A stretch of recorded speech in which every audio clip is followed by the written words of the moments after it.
Mate, I need like 3 more coffees.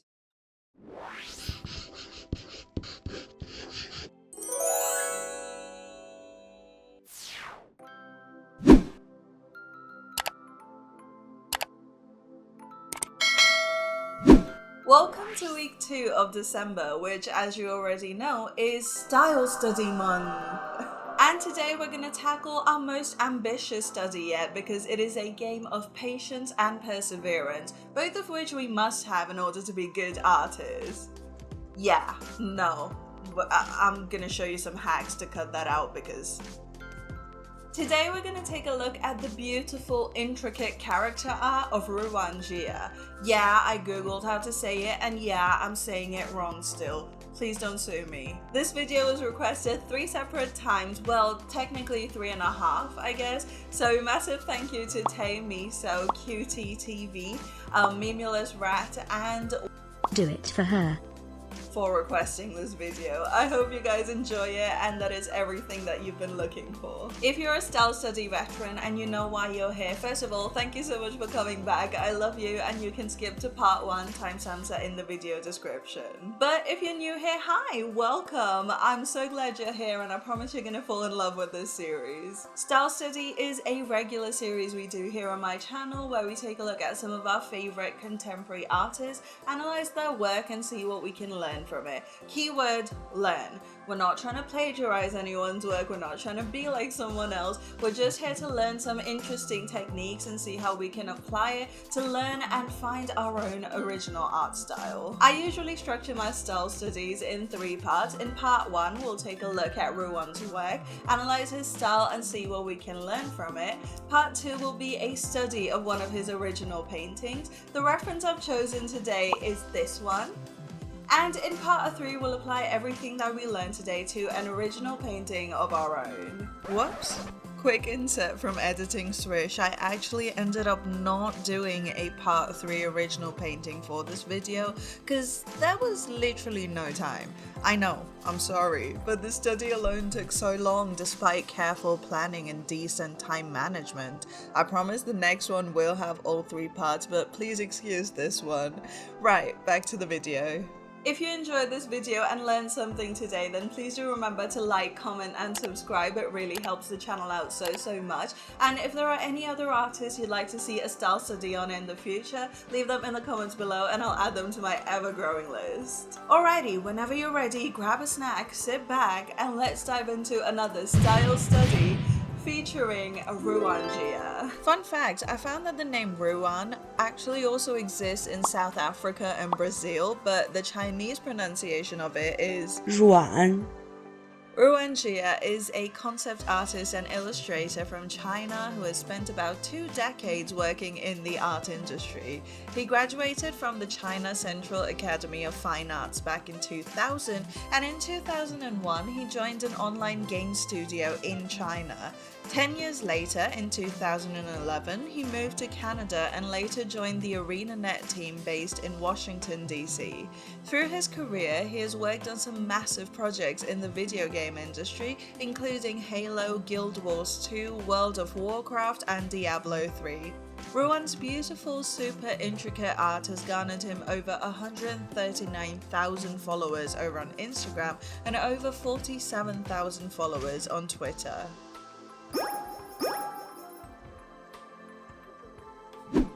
Since I'm mainly a character artist, today we're going to focus primarily on Ruan's character work because there is an incredible amount of nuance to it. At a quick glance, even just simple portrait shots of his characters look so intricate and beautiful, you can't help but zoom in to try and see every little detail.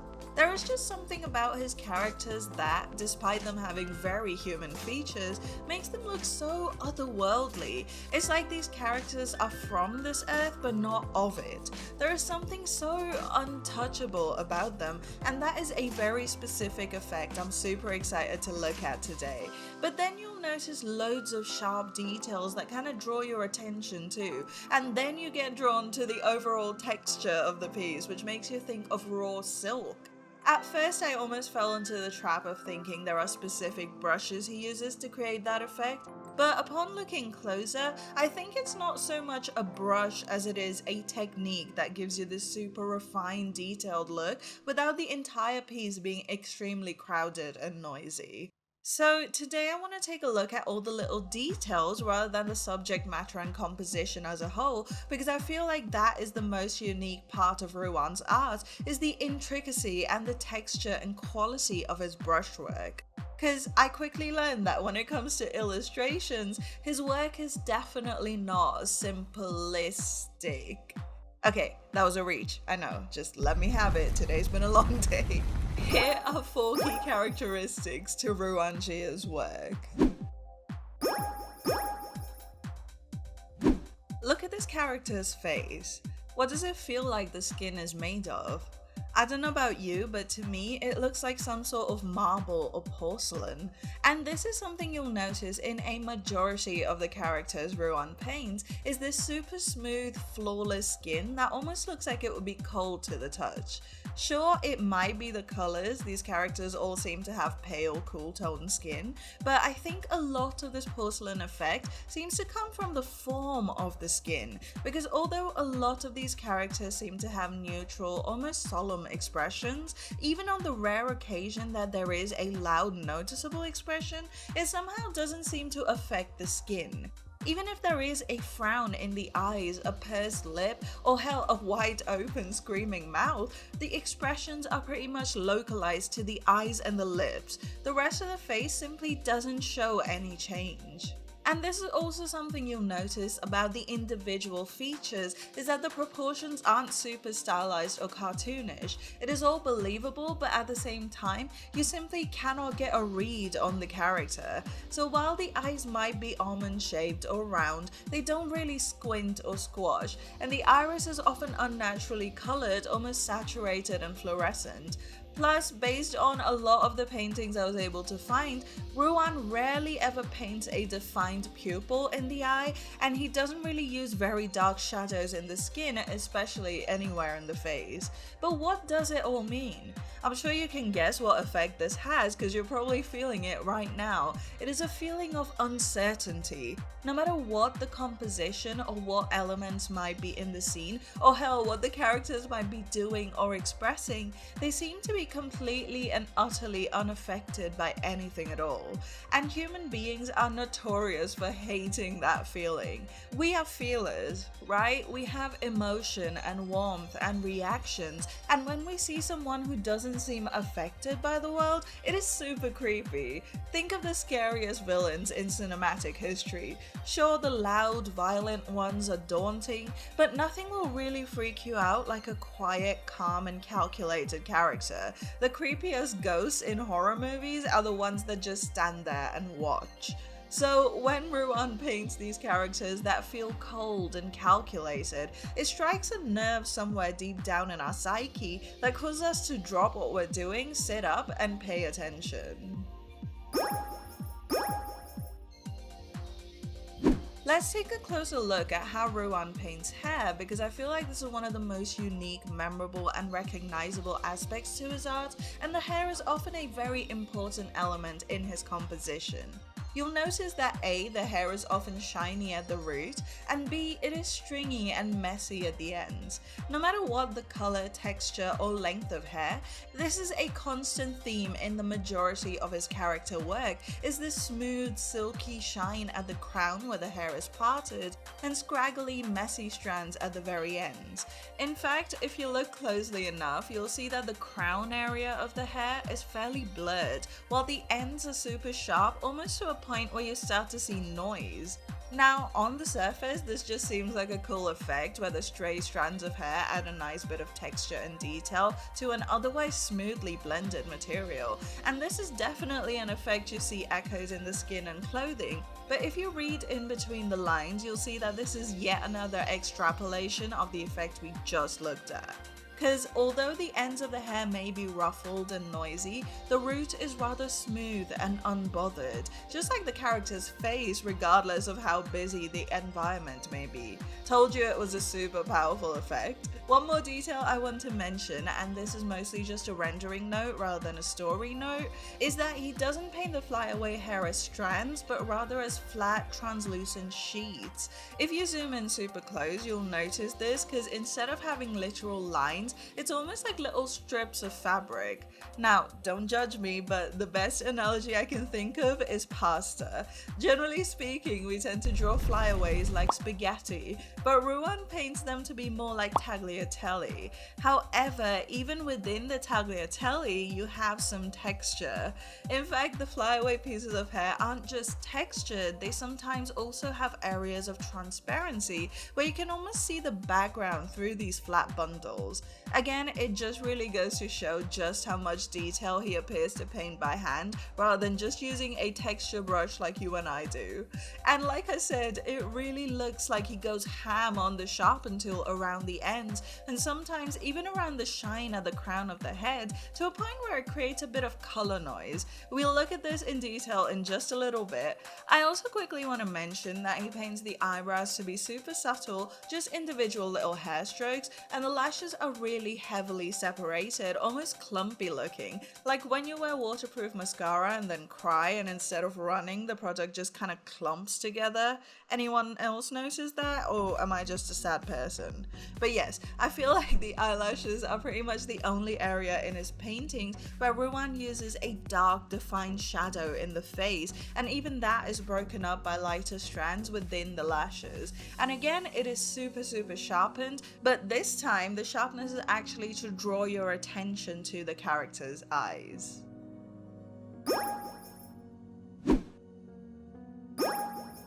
Let's take a moment to appreciate the skin, because do you see the intricacy in the colors and values?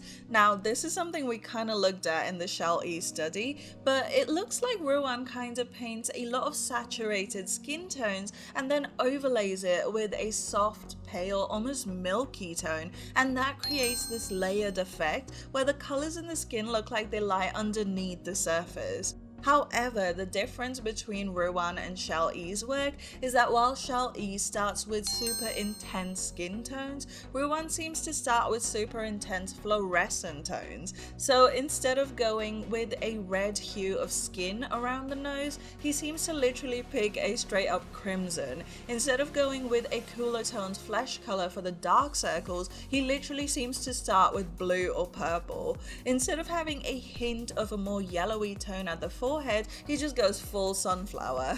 And then it looks like he layers on some actual flesh tones with an airbrush. Now obviously this is my best guess because I really haven't watched him paint very much, but this is kind of how I would go about achieving this effect. As far as color stories go, there is a super interesting theme in a lot of his portraits where you have tiny little pops of color, but it is often a split complementary palette.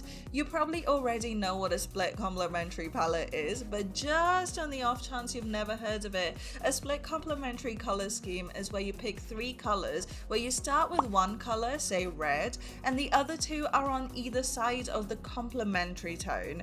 Since the complementary color to red is green, instead of doing red and green, you'd go red, teal, and yellowy green. If you start with purple, instead of going for yellow, you'd go with orangey and green tones. The split can be as wide or as subtle as you like, and Ruan seems to go with the more subtle split when it comes to the most saturated pops of color in his work. Here, for instance, we have a pop of blue in the roof, and instead of having just a bright orange accent, you have some super saturated yellow in the gold, and maybe some subtle little indications of red in the skin, or just randomly dispersed around the painting. Here we have an electric purple or magenta, and instead of having a bright yellow to complement it, you have hints of orange in the skin and green in the armor. And this is actually a really advanced skill, is to choose a split complementary palette and do it really well, especially where all 3 colors are mostly just accents and they're all super saturated.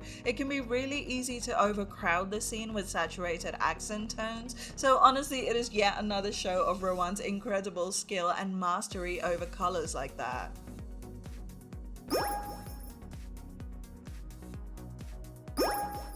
I know, this is the bit you've been waiting for, those ultra sharp details that add so much texture without looking chaotic. If you look closely at the hair, skin or clothing, you'll see little areas of super fine detail almost verging on noise. This is particularly visible on the skin or metal, but you also have intensely sharp areas in hair and fabric. In fact, I think every single material Ruan paints has a super sharp detail in it, and yet he doesn't overdo it. And if you've been on this channel a while, you know that I never really intuitively know when to stop, so I zoomed in as far as I could and tried to see if there was a specific guideline Ruan follows while deciding where to use the sharpen tool and where not to. The good news is that there is actually a method. The bad news is it is a little complicated, so put your listening ears on. Let us first look at the shiny surfaces such as the eyes, the hair and the metal. You would think it is the specular highlights that he sharpens the most, but think again. Here for instance, you'll see that the brightest highlights at the crown are actually blended into the midtones. In fact, the sharpest details are actually in the areas of highest contrast. So around here where the straight ends of the hair seem to randomly catch the light while the rest of it is in shadow, that is where you see the sharpness. Look at the armor here, the specular highlights have a soft transition into the shadow, but the sharpest details are actually here where a tiny bit of the stray light is hitting an area of super high contrast. That's all the shiny stuff though, but what about matte surfaces like the skin and the fabric? In those, you'll find that there are two main areas of sharpening. The first is any area of specular highlight, especially on the face. You'll see that it isn't ever a single flat white highlight, it's almost always super textured and then super sharpened, almost like he uses a scatter brush and then sharpens the color. The other place you'll see a lot of sharpness, however, is what creates that super oil painty look, and that is in the areas of transition. This effect is a little more subtle in the face, but super noticeable in the rest of the skin. You'll see that any area where there is a sharp value shift between highlight and midtone or midtone and shadow, there is a lot of sharp noise. And having that transition be super sharp makes it look like the entire material is really detailed and crisp, when really you've only crisped up the transition between midtone and shadow. So to sum up part 1, here are the 4 key characteristics to Ruan Jia's art. Number 1, the face isn't crazy stylized, but no matter how dramatic the facial expression, it just seems to never affect the skin. It makes these characters look completely unbothered despite the chaotic scenes that might be around them. 2, the hair is painted to be really smooth at the crown with some silky shine, whereas the ends are scraggly and unkempt. This further pushes the effect of the character being still and unaffected at the very core, even though their extremities are ruffled. Number 3, Ruan uses a split complementary color scheme for random bursts of color around the image, but when it comes to skin, it almost has the appearance of a bunch of fluorescent colors that have been overlaid by a translucent milky layer of skin. And number 4, he very strategically places super sharp details in every material in the scene, creating a very highly refined textured appearance that adds a ton of extra dimension to the painting. For our study today, this is the reference that I've chosen. And by that I mean I started with a cropped version of it and then cropped it even more because holy wow, this was a tough one. Don't get me wrong, the sketch was fairly straightforward, just a face and lots of hair, but oh my god, I have no idea what happened during the rendering process. I started as usual with just some random shadowy toned flats, and with the sketch on its own layer, I started by airbrushing a bunch of bright tones underneath, and then the devil took over. Because looking at the reference, I was constantly baffled by the hard and soft edges and whether a certain texture was due to brush strokes or just good old sharpening. You see, when you're doing a study of someone else's art, it is, in my opinion, a little more complex than a photo study, because while photos are kind of a raw material that you can later tag your style onto, trying to emulate someone else's style just by looking at the end product is kind of like that SpongeBob how to draw a head meme. However, I'm kind of glad this study took as long as it did, because you can literally watch me go through an entire learning curve through this one painting. Because by the time I'd added form and dimension to every little detail and it was time to texture, I'd noticed a few patterns of brushwork that I'd been repeating, and they actually turned out looking pretty close to the original reference. So get ready to be blown away by some quick hacks. The first one is to use a tiny brush size. If you look closely at the later stages of this time lapse, you'll notice that my brush radius keeps getting smaller and smaller, and I switched from just using a flat paintbrush to using pencil brushes. This is really going to give you a ton of texture, and if like me you started out drawing traditionally, this will really take you back to graphite drawing, where you put down a bunch of pencil strokes and then you blend with a cotton bud or a blending stump, because once you've put down more texture than you'll see on acne prone skin, you want to switch to a blender brush and blend away to your heart's content. You do, however, want to remember the shiny versus matte thing, where shiny surfaces have sharp details at the areas of highest contrast, whereas the matte surfaces have texture in the transition between big value shifts. You'll find that I often switch between the pencil and blender brushes, and that really helped me compartmentalize this painting a lot better, because to be fully honest you guys, this painting did get very overwhelming at one point. And honestly, this is why I can't really do a second painting this week, because wow, did this one take ages. Another fun hack, especially when it came to painting the hair, was to very strategically use hair texture brushes. And honestly, you could use that trick to add texture wherever. The brush pack that I'm using is this pack by Dev Moon, which has the texture brushes but also has the same alphas as blenders. You'll see me switch to this brush often because it kind of adds directional texture so the hair doesn't look like fabric. I did end up switching to Photoshop mainly to use the liquify tool, but also the hue specific hue saturation variations. I also found one very specific set of adjustments that really helped me nail the color and lighting. I opened up the levels adjustment and I actually ended up bringing the black and white points closer together, so the extreme values had lowered contrast while the midtones were relatively untouched. That gives you the super soft low contrast look without actually losing the form. And to really create that light bloom effect that you see in the face, where it looks kind of lit from within, you want to grab a fairly light grey tone and an airbrush set to linear dodge and just gently airbrush around the eyes and the T-zone of the face. Color dodge would be too saturated and screen would affect the shadows, so make sure you use the linear dodge blending mode here, and that gives you that really super pretty inner glow type effect. Of course, you want to use a sharpen tool to extra sharpen up some of the details in the face and hair. And finally, I overlaid the tiniest bit of noise to make it look even more textured. All in all, this was probably the longest study I've ever done so far. Like, I'm an overachiever and even I couldn't realistically do 2 paintings as we usually do for style studies, just because of how complex this seemingly simple portrait ended up being. And even then, I'm not fully happy with it, but let me know what you guys think, because I'm gonna go cry into a pillow now.